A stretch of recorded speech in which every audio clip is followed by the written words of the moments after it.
শুরু হয়েছে। আমরা দেখতে পাচ্ছি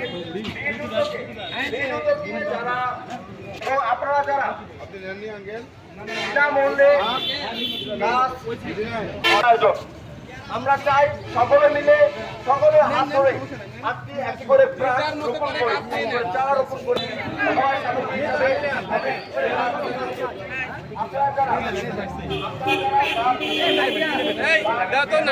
আমার দাদি হয়তো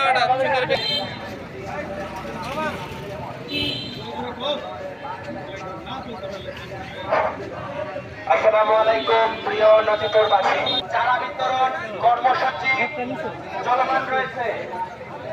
গাছ লাগান, পরিবেশ বাঁচান, গাছ লাগান, পরিবেশ বাঁচান। মানুষের উদ্যোগে তৃতীয় দিনের মতো চারা বিতরণ কর্মসূচি চলতেছে। একটি গাছ একটি প্রাণ, গাছ লাগান এবং নিজ দায়িত্বে বাসায় রোপণ করবেন।